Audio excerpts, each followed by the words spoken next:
안녕하세요. 영화평론가 이승민입니다. 오늘은 저는 여러분들과 함께 디아스포라 영화에 관련된 이야기들을 진행을 해볼까 합니다.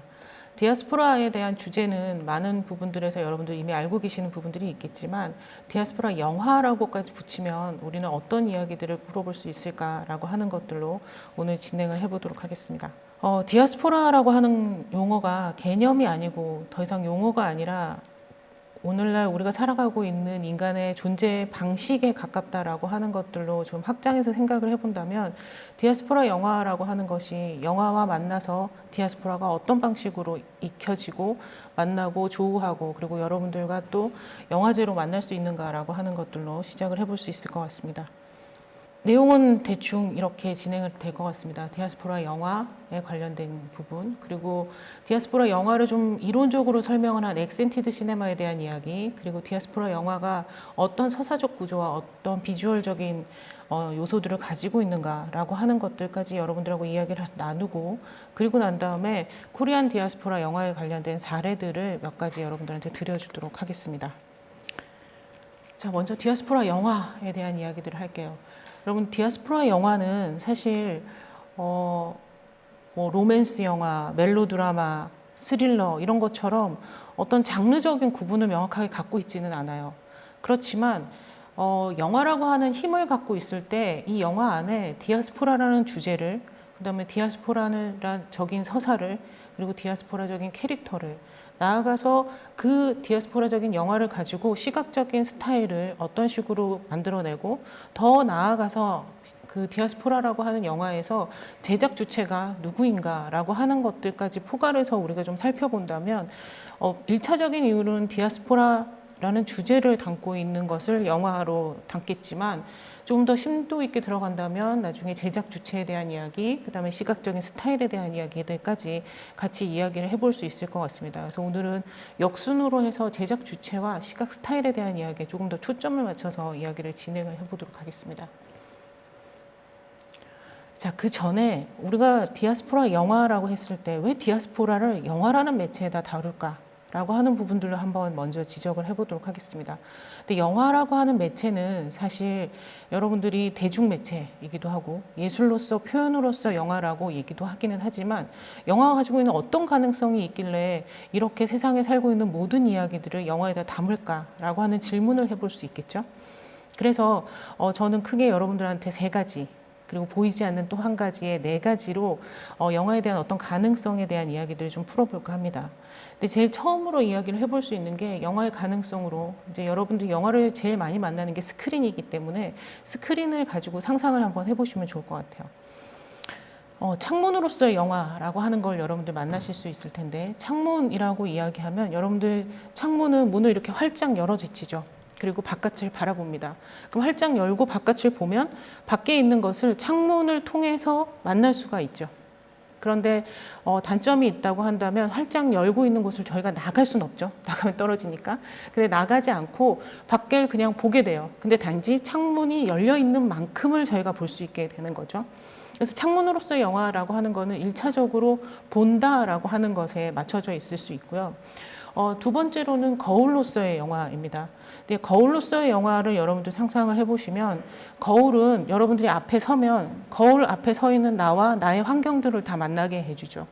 그러면 나의 환경들을 만나면 거울 앞에 서서 내가 나를, 내 주변의 환경을 반사되어서 보이는 걸 그대로 보느냐, 창문처럼 그냥 보는 게 아니라 사실 거울 앞에서 내가 머리가 삐쳤어, 그리고 뭐 옷 하나가 구겨졌어, 이렇게 되면 여러분들 같은 경우에 그 거울 보면서 아, 내가 머리가 삐쳤구나 이렇게 하고 지나가지 않죠.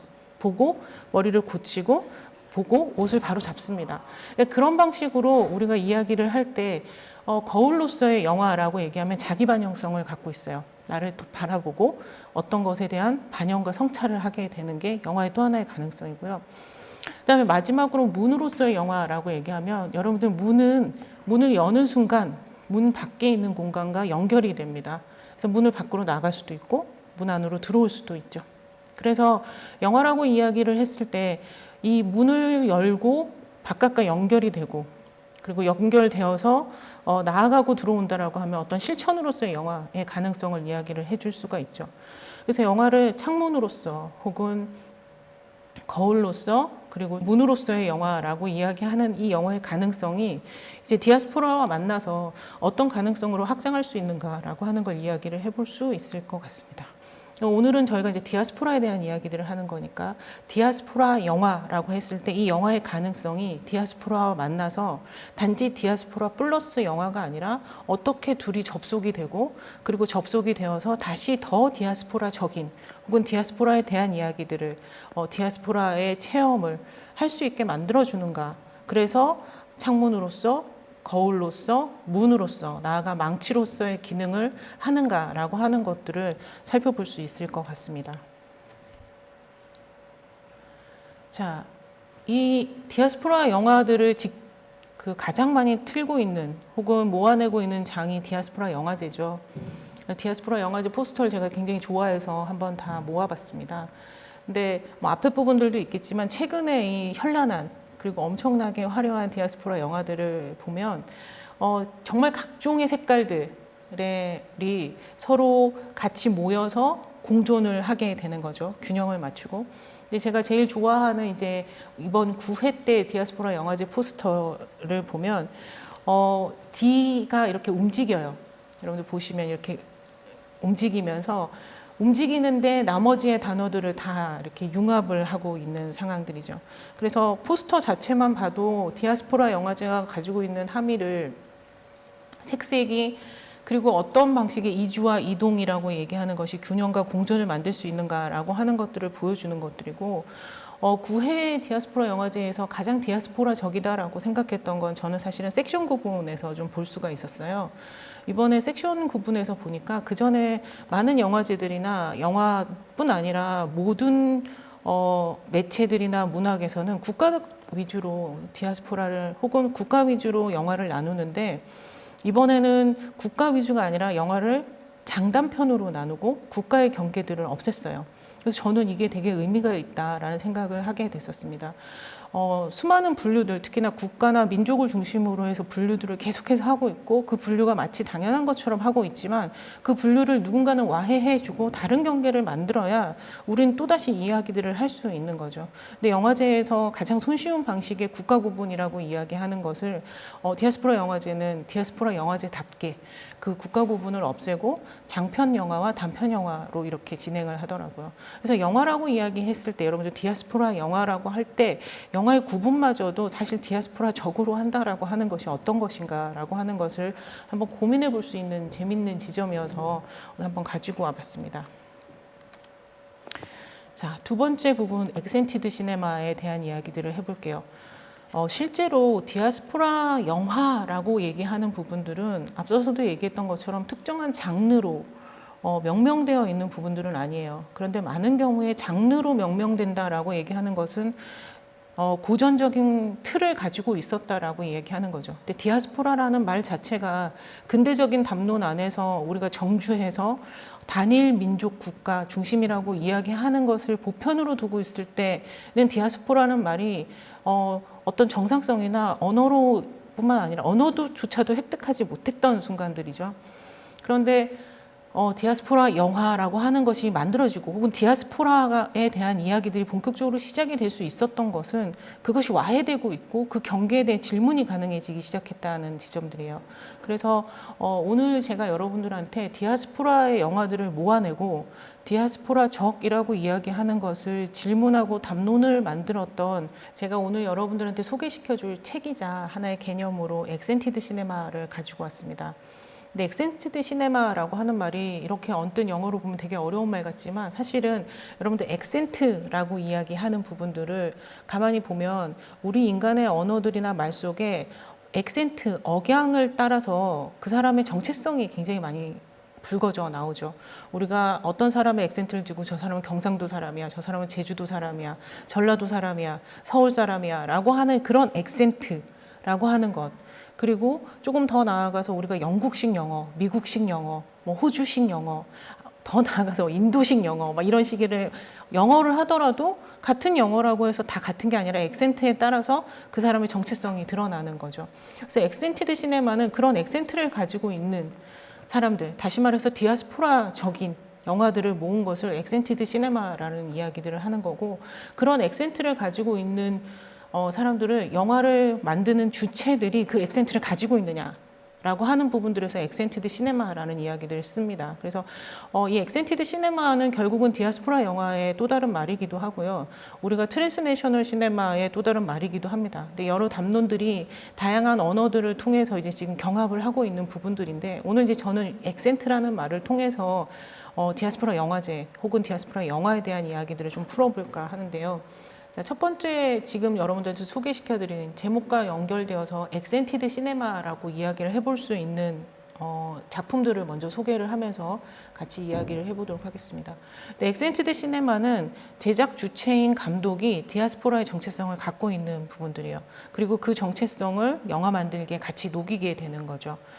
당연히 자기의 이야기를 자기가 펼쳐낼 때는 어떤 그 사람만의 욕망들이 있겠죠. 근데 그 디아스포라의 욕망이 어떤 식으로 영화에 표현이 될까라고 하는 것들로 이제 디아스포라 영화에 굉장히 다층적인 결들이 만들어질 텐데, 이 엑센티드 시네마 같은 경우는 본인 자신이 디아스포라의 정체성을 가지고 있고 그걸 영화 안에다 녹이게 되는 거죠. 서사적으로나 혹은 아까 했던 주인공의 인물들이나 시각적인 어떤 요소들이나 이런 것들로 녹이게 되는 것들인데요. 지금 보신 것처럼 첫 번째 슬라이드에서 보시는 망종이라고 하는 작품은 장률 감독의 망종입니다. 장률 감독은 제중동포 3세이고요. 그 다음에 중국 연변에서 태어났고 3세이기 때문에 한국어를 유창하게 하는 상황들은 아니었지만, 연변이라는 지역은 여러분들도 아시다시피 조선족의 사람들이 모여서 살고 있는 곳이죠. 그래서 그곳에서 성장하고, 그리고 그러나 성장하고 있어서 한인이라는 정체성을 가지고 있지만 언어는 한인을 사용하고 있는 상황들이 아니고요. 그래서 망종이라는 영화부터 시작을 해서 장률 감독의 최근의 작품들까지, 그래서 뭐 경계, 이리, 두만강, 풍경 이런 작품들은 뭐 중국을 배경으로 하고 있지만, 거기에서 주인공인 여기서 나오고 있는 이제 주인공 여성을 대상으로 최순희라고 하는 여성을 하나의 주인공으로 두고, 이 여성이 이제 조선족으로서 얼마나 힘들게 살고 있는가, 경계에서 살고 있는 모습. 근데 흥미로운 건 장률 감독은 디아스포라의 정체성을 가지고 있음에도 불구하고 남성 감독이라는 거죠. 그래서 남성이 여성을 재현하는 방식에서는 또 굉장히 주류의 시선을 가지고 있다는 역설을 좀 가지고 있기는 하지만, 이런 면에서 이제 작품을 만들고 최근에까지 이제 최근에는 한국에 들어와서 이제 거주하고 계시고, 그러면서 이제 다양한 작품들을 만들어서 최근에는 뭐 우리나라의 경주, 군산, 후쿠오카까지 넘어가면서 거기에서 이주하고 있는 사람들의 어떤, 근데 이주라고 이야기하는 게 이산의 이주가 아니라 그냥 부유하는 사람들, 어디 안에 정주하지 못하고 부유하는 사람들의 마음들을 다층적으로 그려내고 있습니다. 그리고 두 번째 작품, 슬라이드로 포스터에 보이는 작품은 디어 평양이라고 하는 작품인데요. 디어 평양의 양영희 감독은 제1동포 2세입니다. 제1동포 2세이고 본인의 아버지의 이야기, 그 다음에 아버지와 함께 자기의 형제, 북한에 살고 있는 형제의 이야기, 그리고 최근에 수프와 이데올로기라고 올해 이제 발표된 작품인데, 그 작품은 본인 자신의 이야기와 어머니의 이야기들을 하고 있어요. 그래서 제1동포로 살아가면서 디어 평양, 굿바이 평양, 그 다음에 수프와 이데올로기, 이렇게 해서 가족 3부작을 통해서 제1동포의 이야기를 자기의 가족의 이야기로, 가족의 이야기를 통해서 다시 민족사의 이야기로 이렇게 확장해가는 방식을 쓰고 있습니다. 그래서 이렇게 엑센티드 시네마의 이제 대표적인 이렇게 장률 감독의 영화나 양영희 감독의 영화, 이렇게 두 감독들의 영화들을 보시면 자기의 이야기를 자기 자신이 자기의 방식으로 영화 안에다가 기입을 하는 방식을 엑센티드 시네마라고 하는 거죠. 자, 그러면 엑센티드 시네마는 당사자가 아니면 디아스포라 영화의 이야기를 할 수 없는 것일까? 그렇지 않겠죠. 그래서 레프리젠티드 엑센티드 시네마라고 이야기하는 부분들로 조금 더 확장해서 이제 내가 엑센티드 시네마를 재현하거나 대변할 수 있는 어떤 입장의 사람들의 영화들을 좀 모아봤습니다. 대표적으로 우리나라에서 이제 가장 화제작이었던 작품이 우리 학교라고 하는 작품인데요. 이 우리 학교는 여러분들 기억을 하실지 모르겠습니다만 왼쪽으로 포스터 여러분들 보시는 작품입니다. 근데 이 작품은 이제 그동안 우리나라의 문제가 사실 너무나 컸던 시대를 살아왔던 상황이어서 우리나라의 문제로 인해서 밖으로 나간 해외 동포들을 바라보는 것이 우리나라는 굉장히 어려웠어요. 그나마 약간의 동경을 가지고 재미교포들이나 좀 생각을 하지만 바로 옆에 있었던 제일동포에 관련돼서는 우리가 거의 알지 못했던 상황들이죠. 근데 이 작품을 통해서 우리가 제일동포에 대한 이야기들을 본격적으로 우리한테 알려준 작품들이기도 합니다. 이 작품은 김명중 감독, 한국인 감독인이고요. 이 감독이 3년 동안 제일조선인 학교인 조선학교에 머물면서 작업을 했던 작품이에요. 근데 여기에서 이제 학생들이 굉장히 어떻게 제일조선인으로서의 정체성을 지키면서 살아가고 있고 어떤 어려움을 겪고 있고 어떤 역사들을 갖고 있는가라고 하는 것을 이제 일종의 외부인의 시선이기는 하지만 그들에게 받아들여진 어떤 친구의 시선으로 영화를 만들었고, 이 영화는 국내에 들어와서 우리로 하여금 제일조선인에 대해서 다시 한번 생각할 수 있는 시간들을 만들어준 작품입니다. 옆에 있는 작품은 이제 고려인을 다루고 있는 김소영 감독의 작품이고요. 이 작품은 이제 최근에 개봉을 했던 작품이기도 합니다. 김소영 감독은 지금까지 이제 고려인에 관련돼서 쭉 이야기들을 계속 하고 있는 상황이고, 지금 보여주는 굿바이 마이 러브 NK 붉은 청춘은 북한에서 모스크바로 넘어가서 모스크바에서 살아가고 있는, 그러니까 북한에서 모스크바로 이주했고 모스크바에서 고려인의 정체성을 가지고 살아가고 있는 7명의 사람들의 모습들의 이야기들을 쭉 찍어가는 부분들입니다. 그래서 영화 안에서 되게 재밌는 말이 나오는 것 중에 하나가, 우리가 태어난 곳을 혹은 자란 곳을 고향이라고 부른다면 죽는 곳을 무엇이라 부를 수 있는 이름은 있어야 되지 않겠느냐라고 이야기를 하면서, 고려인들이 돌아갈 수 없었던 고향에 대한 혹은 자기가 거주하고 있는 어린 시절에 대한 것이 아니라 지금 내가 살고 있는 내 땅에 여기에 대해서도 이름 붙일 수 있는 곳이 있어야 되지 않을까라고 하는 어떤 영화의 질문들이 등장을 하는 곳이기도 하죠. 다시 말해서 이 두 작품 같은 경우는 감독들이 실제로 그 디아스포라의 정체성을 갖고 있는 부분들의 당사자들은 아니에요. 그러나 누구보다 어떤 경유로 그 사람들과 접촉을 하게 되고, 그 접촉한 이후에 그 사람들의 이야기들을 쭉 따라가게 돼서 김명중 감독님은 지금 몽당연필이라는 것을 통해서도 계속해서 제일조선인의 이야기들과 그들의 공동체를 한국 내에서도 알려내는 작업들을 하고 계시고요. 그 다음에 김소영 감독 같은 경우는 이제 이 이후로 계속해서 고려인들의 이야기들을 찍어내고 계십니다. 그래서 뭐 고려 아리랑, SF 드럼 주세주, 그 다음에 붉은 심장, 이렇게 이야기들을 하고 있죠. 근데 여기서 여러분들 재밌는 부분들이 뭐냐면, 제가 짧게 이야기를 했지만 디아스포라를 얘기하고 한국의 코리안 디아스포라를 얘기하는데 벌써 몇 가지의 용어가 나왔는지 몰라요. 조선족, 조선인, 고려인. 우리는 한국인이잖아요. 근데 왜 이 사람들은 이렇게 다른 말을 쓸 수밖에 없었을까라고 하면, 실제로 한국인이라고 이야기는 대한민국의 한국인 이전에 그 국적 이전에 조선일 때, 우리나라가 조선일 때, 그리고 일본 치하에 있을 때 그때 넘어갔던 사람들인 거예요. 그러니까 그들이 자신을 명명을 하는 이름들을 한국인이라고 하기 이전에 조선족, 고려인 이렇게 이야기하는 부분들은 그들에겐 너무 당연했던 거죠. 그때 그 순간에는. 근데 지금 이제 그 말들의 함의들이 오늘날의 우리나라에서는 또 어떻게 사용이 되고 있고 거기에 어떤 시선들이 가미되고 있는가라고 하는 것들도 이제 여러분들 같이 한번 생각을 해보실 필요는 있을 것 같습니다. 자, 다음으로는 상상된 액센트라고 하는 부분들을 제가 조금 이렇게 연결을 확장시켜서 얘기를 해봤는데요. 이제 두 개의 제작 주체를 기준으로 해서 당사자가 만든 디아스포라 영화가 있고 당사자를 대변해서 만든 디아스포라 영화제가 있다면, 사실 이렇게 만든 디아스포라 영화들이 과연 그 액센트가 원래 우리가 생각하는 그 있는 그대로의 액센트일까? 라고 했을 때 영화라고 하는 매체가 가지고 있는 특성이기도 하지만 여기에는 상상이 겸의된다는 거죠. 상상은 판타지만 얘기하는 상상이 아니라 상을 만든다라고 하는 방식에서 상상이라고 얘기를 해볼 수 있는데요. 실제로 지금 아까 봤던 우리 학교라고 하는 영화도 거기에서 나오는 우리 학교의 조선인 학생들이 너무 천진난만하고 너무 예뻐요.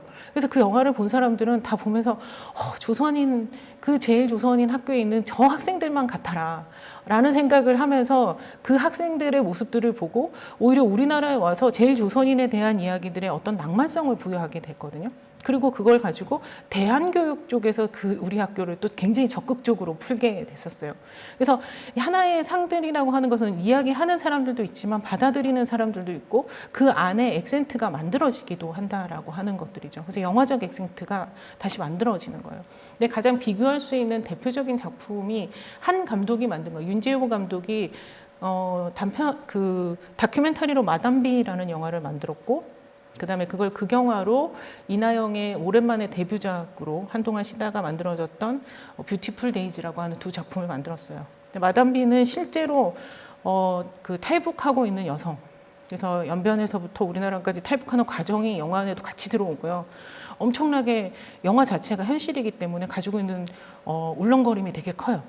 근데 그 영화를 만들고 난 다음에 윤지호 감독이 내가 이 영화를 만들면서 놓쳤던 부분들 혹은 말하고 싶었던 것들을 다큐멘터리라고 하는 건 현실을 찍어야 되는데 내가 그 현실을 카메라에 담는 것이 어려웠기 때문에 극영화로 이 작품을 만들기 시작했어요.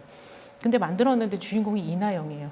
우리 생각만 해도 이나영과 탈북 여성을 붙여보면 깔끔하고 우아하고 그리고 청순하고 그런 어떤 이미지들을 갖고 있는 사람이에요. 근데 그 사람을 탈북 여성에 대해 붙이면서 영화는 굉장히 판타지적으로 흘러가기 시작을 해요. 그래서 이나영의 모습은 어떤 모습을 해도 너무 아름답고요. 너무 판타지적이고 심지어 이나영의 어떤 삶에서의 가장 그 조선족 여성들이 가장 많이 만날 수밖에 없는 어떤 성폭력이라든지 어떤 그 율락가의 생활이라든지 이런 것들을 그려주는데도 불구하고 이나영이기 때문에 그 부분이 모든 것이 다 너무 아름답게 그려지는 거죠.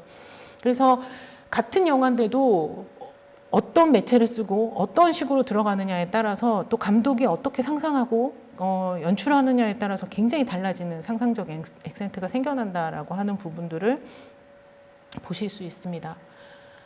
자, 그래서 우리가 디아스포라를 이야기를 할 때 기존의 디아스포라를 이야기하면 디아스포라 이전에 디아스포라를 전제하고 있는 보편이라고 이야기하는 것이 무엇일까를 생각을 해보게 되는데 이 보편이라고 이야기를 하는 전제에는 여러분들이 이성애, 백인, 남성, 단일민족, 국가라고 하는 것이 전제된 상태에서 거기에서 어떤 일탈 혹은 거기에서의 균열이라고 이야기했을 때 디아스포라를 이야기하게 되는 거죠.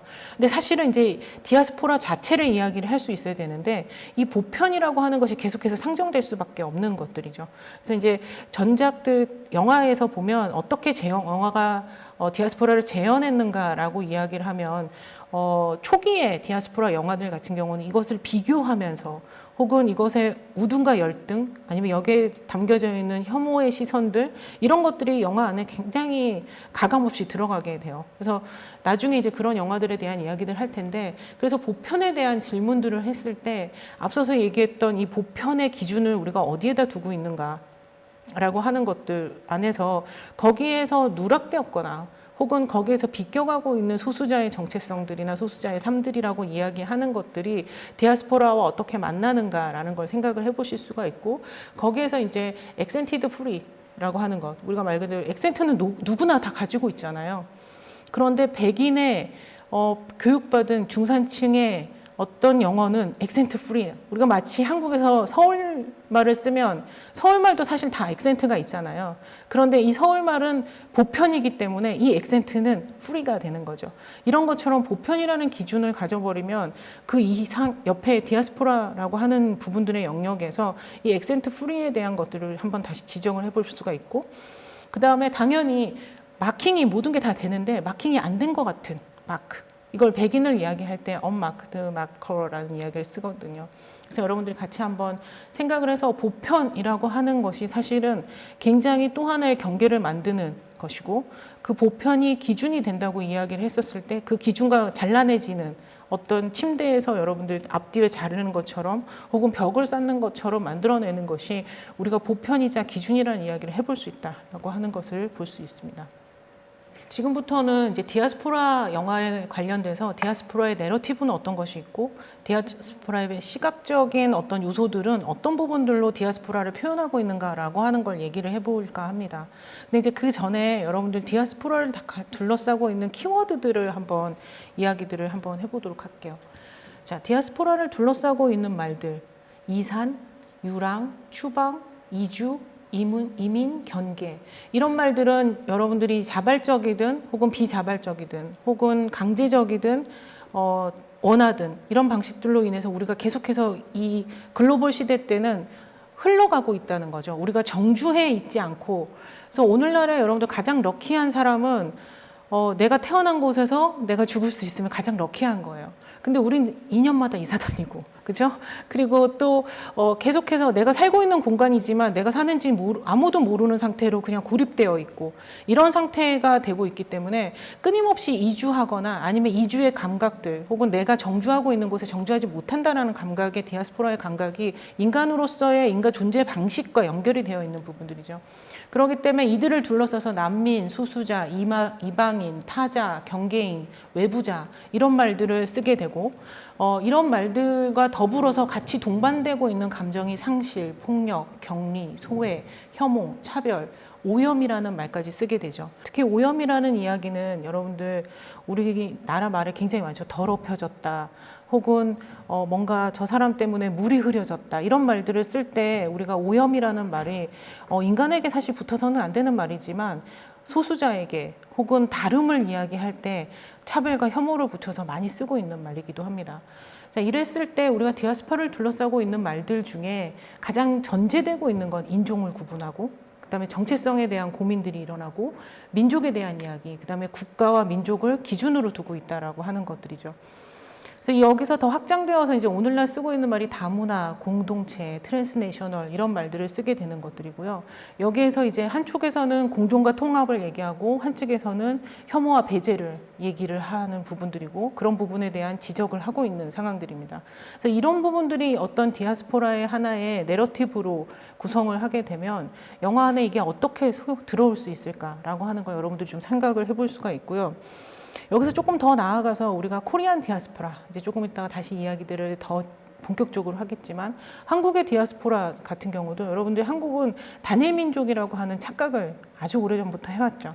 근데 우리가 5천만의 지금 사람들이 있다고 하면 우리 한국인 5천만 중에 800명 정도가 해외에 재외 동포로 나가서 살고 있고요.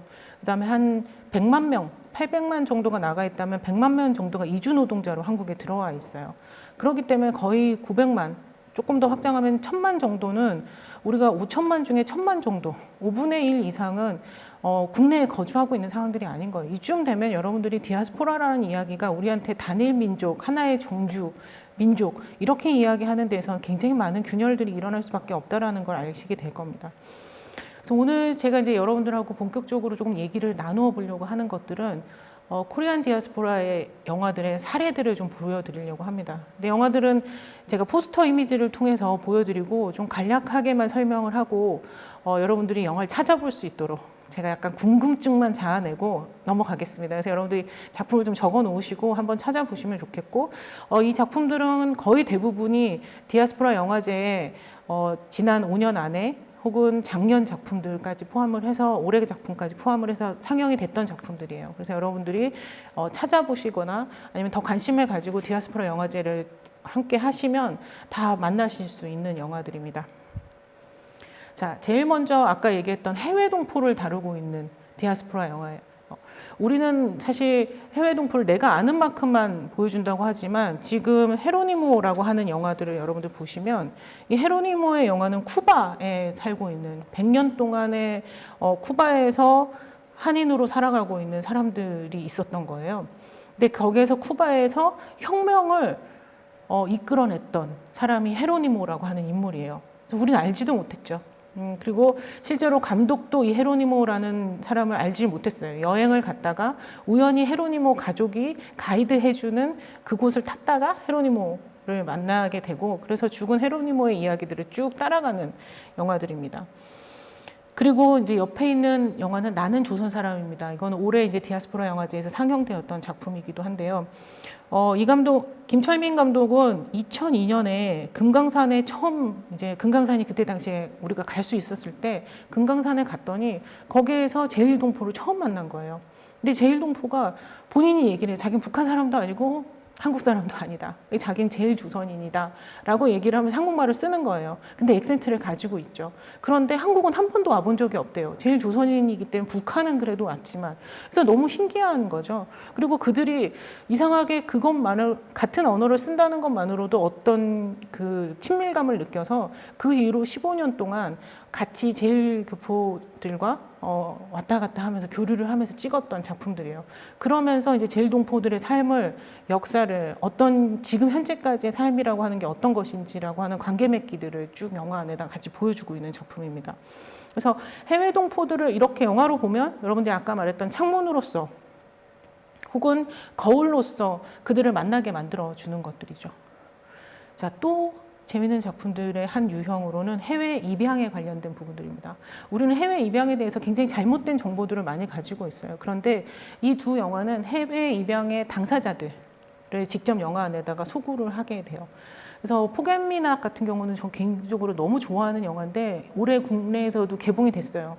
그러나 매우 미미하게 영화가 상영이 되고 여러분들 많이 모르는 작품들인 텐데요. 포겟미낙 같은 경우에는 감독이 우리가 한국말로는 신선희 감독이지만 선희 엥겔스토프 감독이에요. 이 엥겔스토프라는 말에서 여러분들 이미 아실 수 있겠지만 감독이 태어나서 4개월 때 그 입양이 됐어요. 그리고 입양이 되고 난 다음에 살면서 늘 궁금했던 거죠. 한국에 왜 엄마는 나를 버렸을까? 그래서 한국에 와서 자기의 흔적을 찾았더니 엄마가 입양 동의서에 사인을 한 게 나온 거예요. 그래서 그 엄마를 찾아서 가봤는데 엄마가 만나고 싶어 하지 않아요. 그래서 엄마를 만나고 싶지 않아 하니까 그녀가 자기 자신을 이해하기 위해서 미혼모들이 살고 있는 공간에 같이 거주하기 시작을 했어요. 그래서 미혼모들이 아이를 가지고 난 다음에 어떻게 아이를 입양 보내기까지의 과정들을 같이 보게 되는 거죠. 그래서 영화를 보면서 감독은 자기의 이야기와 그 미혼모들의 이야기들을 울면서 같이 막 보고 자기가 이제 같이 케어가면서 결국은 엄마가 나를 포기한 줄 알았어요 라고 하는데 사실은 시스템이, 사회가 엄마로 하여금 포기할 수밖에 없게 만들었다라고 하는 영화였어요. 그래서 해외 입양에 관련돼서 입양아들이 한국을 어떻게 바라보는가, 그리고 그 사실은 거기에서 입양아들이 한국을 들어오고 말고 이런 이야기가 아니라 그 밑에 깔려있는 시스템과 제도를 굉장히 인간적으로 터칭을 한 작품이거든요. 그리고 옆에 있는 작품은 올해 역시 상영이 됐던 지혜원 감독의 집에서 집으로라고 하는 작품이에요. 이 작품은 이제 나중에 소개할 안녕민우의 감독님이시기도 한데요. 여기에는 미국에서 이제 애나라고 하는 옆에 오른쪽에 있는 여성인데요. 이 여성이 코로나 시국인데도 자가격리를 겪으면서까지 굳이 한국에 와서 자기가 입양되기 전에 자기를 거두어줬던 공간에 그 분을 찾아가요. 부모님은 아니신 거죠. 그래서 입양되기 전에 전쟁 때문에 혹은 어떤 이유 때문에 형제들과 같이 그 집에 머물었고 그 집에서 이제 입양을 시켜서 미국으로 건너간 거예요.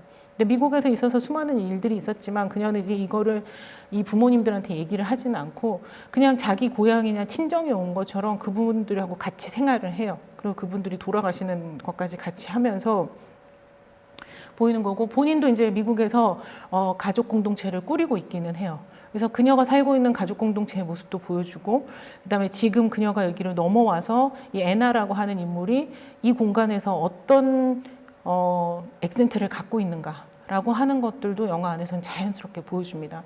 그리고 나아가서 영화가 갖고 있는 어떤 그 해외 입양아들이 어떻게 한국을 바라보고 와서 자기의 흔적들을 찾기 위해서 이런 사적 기록들이 어떻게 얼마나 없는가, 그리고 그걸 기록해내는가라고 하는 것들까지 촘촘히 담아내고 있는 작품들입니다. 그 다음에 이제 이주 노동자에 대한 이야기들을 하고 있죠. 제가 미등록 이주 노동자라고 이야기들을 했는데 우리는 흔히 불법 이주 노동자 이런 이야기를 되게 많이 써요. 근데 불법이 아니라 등록을 하지 않은 거예요. 등록을 못한 거죠.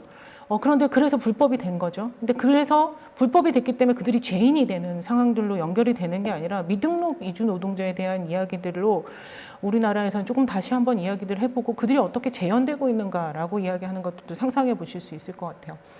네, 그러기 위해서 제가 이제 세 작품을 불러왔었는데요. 반가반가라고 하는 작품은 거의 우리나라에서 최초로 아마 이제 이주 노동자를 주인공으로 만든 거죠. 근데 실제로는 이주 노동자가 아니에요. 근데 코미디에서 누군가를 재현을 해서 희화화시키면 우리는 되게 기분 나쁜 방식으로 희화화를 되게 많이 시키죠. 너도 재밌고 나도 재밌는 게 아니라 너도 나도 공평하게 기분 나쁘게 재밌는 그런 이상한 방식의 코미디가 굉장히 많아요. 잘못된 재현으로 그렇게 되는 건데 이주 노동자에 대해서 그런 방식을 굉장히 많이 썼죠. 근데 여기 반가반가는 이제 그 부분을 뛰어넘었기 때문에 영화로서 굉장히 흥행도 했고 우리가 많이 바라보는 건데 실제로 주인공인 남자 주인공이 우리 사회에서 보면 가장 바닥이에요. 백수고 돈도 없고 뭐 가난하고 막 이런 사람인데 이 사람이 살기 위해서 어떤 방식을 쓰냐면 자기가 부탄인이라고 이야기를 하고 그 다음에 위장 취업을 하는 거예요. 위장 취업을 해서 들어가니까 거기에 위장 취업을 하는 순간에 거기서는 최상위가 되는 상황들이 된 거죠. 너는 어떻게 증도 가지고 있고 너는 할 줄 아는 게 아무것도 없는 되게 무능해 보이는 사람인데 한국말도 되게 잘하고 뭔가 굉장히 이주 노동자들의 사이에서는 어느 순간에 이제 가장 그 권익을 이야기할 수 있는 사람이 돼서 나중에 이주 노동자의 권익에 대해서 이제 같이 동조하면서 앞장서서 이야기를 하는 그런 이야기들을 서사를 갖고 있습니다. 근데 그 말인즉 여기서 깔려 있는 건 우리나라에서 제일 그 어렵다고 생각하는 소외계층이 사실은 이주 노동자층에 가면 그 소외계층의 계급이 또 바뀐다라는 거죠.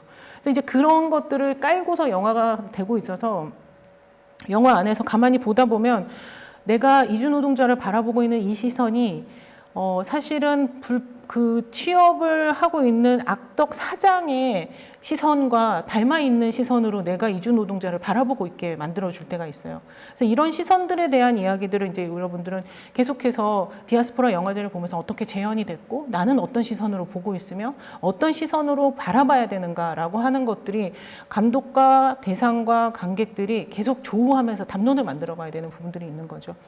반두비라고 하는 영화, 그 다음에 안녕 민우 역시 여러분들 다 같이 재밌게 보실 수 있는 부분들인데 뭐 반두비 같은 영화들은 당시에 굉장히 화제가 많이 됐던 작품이에요. 이주 노동자인 그 남자친구를 혹은 두 사람의 여고생과 이주 노동자의 삶이 그 관계라고 하는 것들을 보여주는데 영등위에서 이거를 청소년 영화가 아니다라고 하면서 그 등급을 주지를 않았어요. 그래서 청소년의 관계 이야기들을 청소년 이야기인데 어떻게 청소년이 관람을 불가하게 만들었느냐라고 했을 때 이주 노동자랑 같이 있는 이 여고생이 반항기가 넘치고 사회에서 되게 소외되었기 때문에 여러 가지의 그 소외된 청소녀들이 할 수 있는 일들을 보여주는 것을 영화가 등급의 검사를 매기면서 뭔가 과잉된 보호의식을 가지는 거죠. 이 여성에게, 이 소녀에게만. 그래서 이 소녀가를 보여주는 것만으로도 우리 청소년에게 위험하다라고 하는 이상한 본능들이 있어서 등급 위에도 못 나가게 되는 것들이었어요. 자, 안녕 민우는 아까 지혜원 감독님이 만들었던 부분들인데 이 영화는 정말로 이제 극영화가 그 이주 노동자들이나 우리가 디아스포라의 사람들을 재현하는 방식들과 특히나 다큐멘터리 영화가 재현의 방식을 물론 쓸 수밖에 없지만 직접 현실을 다가가서 다루는 방식은 굉장히 다를 수밖에 없어요. 근데 이 안녕민우 같은 경우는 굉장히 쓸쓸한 게 그는 20살 때 한국에 넘어왔어요. 근데 20살에 넘어왔는데 또 20년을 한국에서 살았던 거죠. 그러니까 성장에서부터 시작해서 자기가 성인이 된 모든 시간은 한국에서 지냈던 한국 사람인 거예요. 그런데 당연히 등록을 할 수 없어서 어느 순간부터는 미등록 이주 노동자가 됐고 굉장히 다양한 일들을 많이 했어요. 나중에는 이제 그 이주 노동자들의 운동 그 권익을 위한 밴드를 만들어서 밴드 노동까지 같이 했고 결국은 추방이 돼서 이제 네팔로 돌아가서 네팔에서 이제 자기 개인 사업을 하면서도 계속 자기가 살았던 자기의 고향은 자기가 더 편한 곳은 한국이어서 한국을 엄청나게 그리워해요. 근데 추방이 됐기는 다시 들어올 수가 없는 거예요. 그래서 그 들어오기 위한 여정들을 보여주고 결국은 한번 들어왔고 친구들과 밴드를 한번 쓰게 돼요. 이제 DMZ 다큐멘터리 영화제가 그걸 지원을 했고 그래서 같이 한번 하게 됐지만 돌아가셔서 심장마비로 돌아가신 거예요, 정말. 그래서 정말 영화 같은 거죠. 그러니까 계속 고향을 그리워하는 이주 노동자인데 그 고향이 한국이었어요. 그래서 이런 영화여서 여러분들이 이주 노동자에 대한 결들이 우리가 단지 한국에 돈 벌러 온 사람이다라고 하는 게 아니라 그들의 삶을 들여다보기 시작하면 굉장히 결들이 많다라고 하는 것을 보실 수 있을 것 같습니다. 자, 다음은 성소수자를 위한 나라는 없다라고 하는 이번에 디아스포라 영화제에서 포커스로 맞췄던 작품의 한 섹션인데요. 그동안 지금까지 이야기했던 디아스포라 이야기들은 민족 혹은 뭐 국가 그다음에 지역적인 기반으로 했을 때의 어떤 이주와 이산을 얘기를 한다면 인식적인 부분들과 그다음에 정체성의 부분에서도 역시 이주에 대한 이야기들 혹은 부유와 이산에 대한 이야기들을 해볼 수 있는 부분들입니다.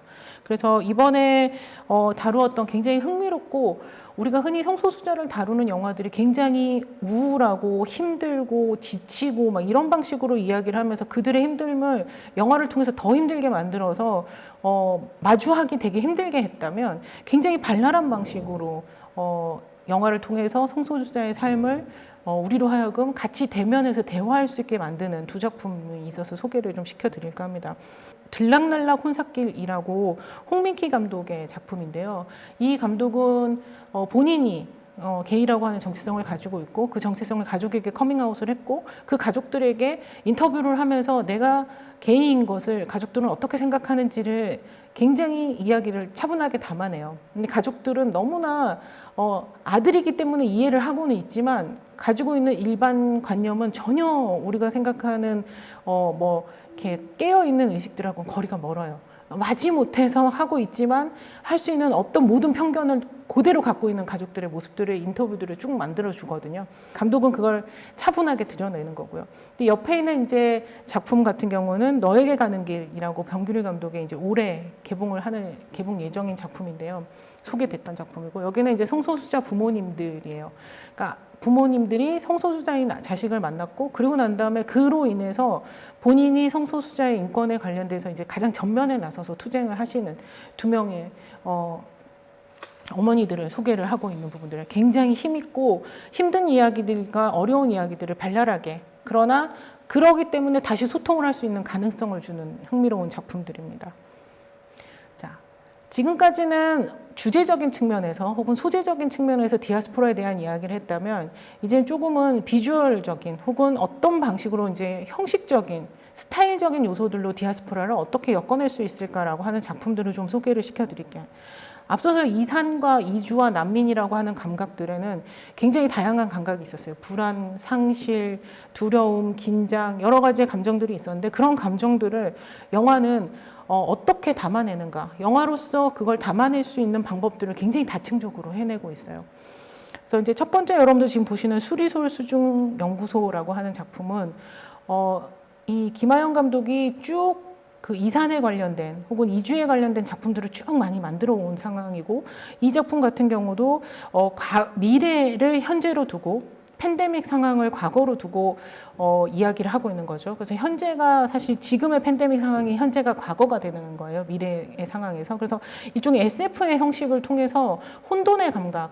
그래서 이 영화의 주인공인 사람은 예멘 난민 출신, 실제로 난민 출신의 소녀가 연구원으로 직접 연기를 하고 있고요. 그래서 그녀가 어떤 소용돌이에 휘말려서 혼돈의 감각으로 현재에서 과거로 넘어오는 그 혼돈의 감각 자체를 영화 안에서 굉장히 잘 담아내고 있습니다. 그리고 조에아라고 하는 두 번째 작품은 여러분들이 작품만 이 스틸컷만 보시더라도 엄청나게 답답하죠. 그래서 이 미립국자인 영교와 윤수, 근데 실제로는 영교와 윤수의 이름조차 제대로 얘기를 하고 있지 않아요. 왜냐하면 인물들이 영화 안에서 한마디도 안 하거든요. 말이 없어요. 그리고 그들이 와서 양어장에서 계속 일을 하는 모습을 보여줘요. 근데 여러분들 양어장이 정말 첩첩이 거미줄 안에 갇혀 있는 것처럼 지금 보이시잖아요. 그래서 그들의 답답한 감정, 그리고 아무 말 없음, 무표정, 이런 것들을 영화 안에다가 고스란히 같이 기입을 했습니다. 그리고 이제 파란 나라 같은 경우도 이주민을 스머프의 파란, 우리가 말하는 파란 나라라고 하는 스머프를 얘기를 하는 건데, 실제로는 우리가 서울시립미술관의 그 사당동에 있는 시립미술관을 역사들을 거슬러 올라가다 보니까 여기에 어떤 이주의 역사들이 있고 그 어떤 노동자들, 그래서 그 이주의 노동 안에 우리나라의 재개발의 민중의 모습까지 같이 담아내면서 이 모습들을 스머프로 이야기를 하는 거죠. 그래서 굉장히 상상적인 발랄함을 가지고 낯설고 이질적인 방식으로 영화를 통해서 이주의 감각을 저희한테 전달을 하고 있습니다. 제가 정말 좋아했던 두 작품을 가지고 있는데, 이 작품들은 여러분들이 시간이 나시면 꼭 보셨으면 좋겠어요. 2014년에 나왔던 두 작품인데, 편지라고 하는 작품이고요. 여기는 이제 결혼 이주 여성을 이야기를 하고 있어요.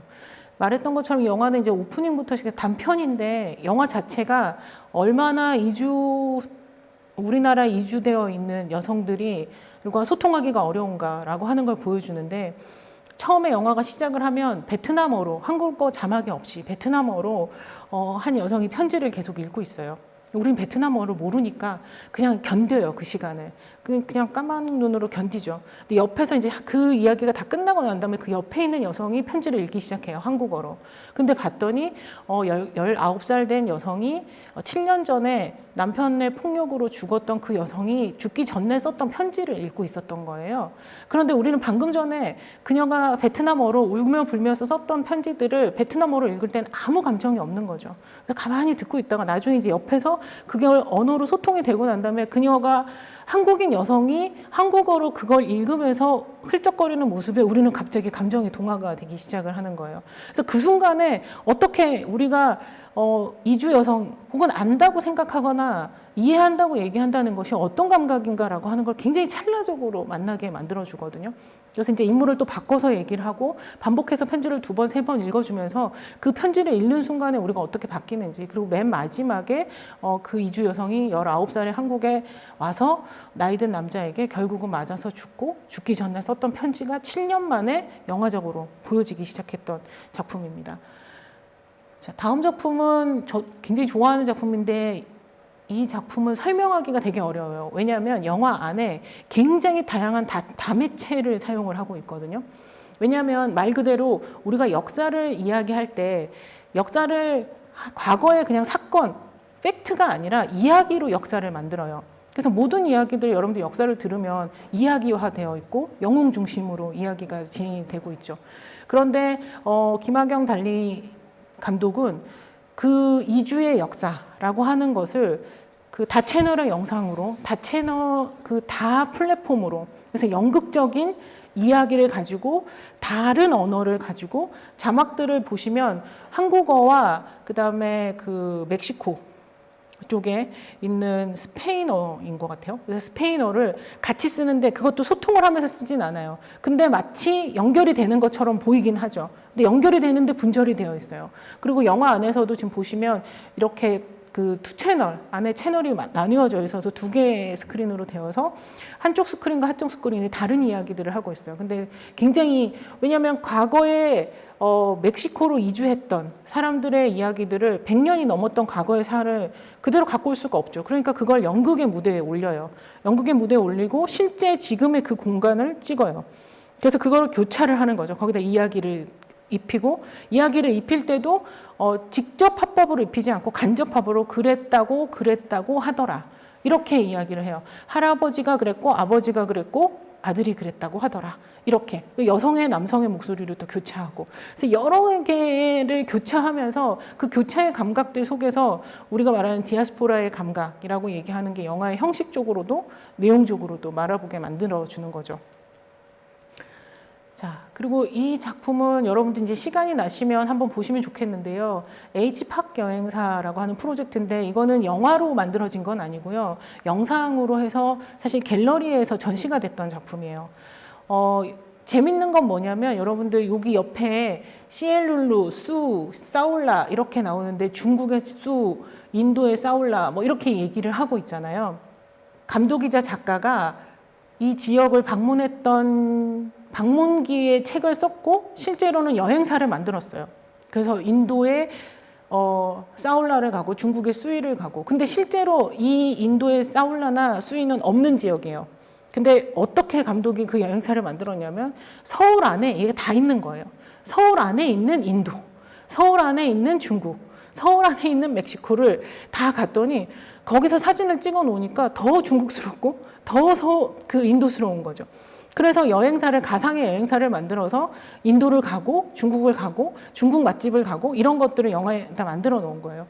그래서 유튜브에도 지금 영상들이 올라와 있고, 감독이 지금 이제 인디아 이렇게 한다고 이제 여행사 프로젝트를 하고 그 여행사에 갔다 온 것을 영상으로 찍어 놓고, 그리고 난 다음에 갔다 온 걸 다 보고 난 다음에 보면 사실은 서울에 있는 인도였던 거예요.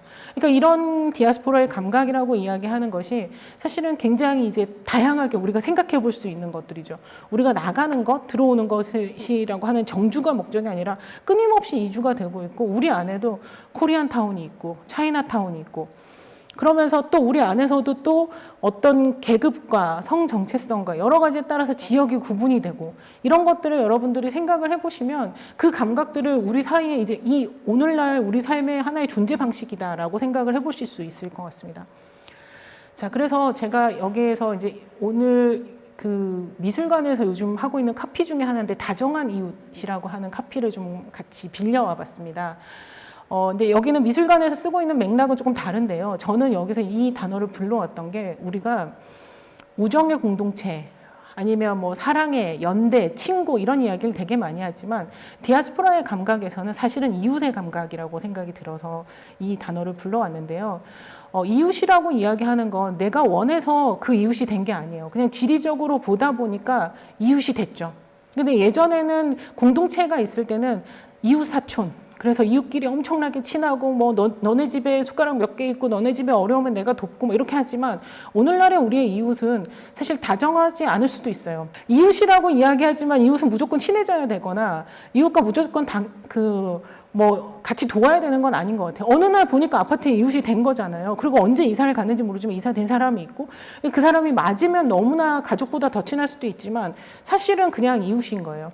근데 그 이웃과 이제 어떻게 이웃이어서 적대적으로 맨날 층간소음 때문에 싸우고 막 이런 게 아니라, 이웃인데 그 이웃들이 어떻게 공존하고 함께하고 그 나름대로 각자의 집을 유지하면서 갈 수 있는 길들을 찾는 거죠. 그래서 일명 우리가 디아스포라를 이야기를 할 때 너무나 친해지거나 뭐 무조건 연대하고 협업하고의 이야기가 아니라 다정한 이웃이 될 수 있으면 어떨까라는 제안을 한번 해보면서, 제가 뽑아온 카피가 보이지 않는 것이 아니다, 사실은 우리가 보고 있지 않은 것이다 라고 하는 부분들이고, 존재 그 자체로 존재할 수 있게끔 된다면 사실은 그것이 바로 디아스포라의 감각이지 않을까, 그리고 그것을 이야기하는 것이 디아스포라 영화가 아닐까라고 생각을 합니다. 여기까지로 저는 디아스포라 영화에 관련된 이야기들을 여러분들하고 나누었는데요. 쭉 한번 이제 작품을 사실은 직접 보시면서 보시는 감각이 사실 제일 중요할 것 같습니다. 그래서 앞으로도 계속해서 디아스포라 영화들을 보시면서 하나하나 그 영화들이 갖고 있는 담론과 시선을 같이 나눌 수 있으면 좋겠습니다.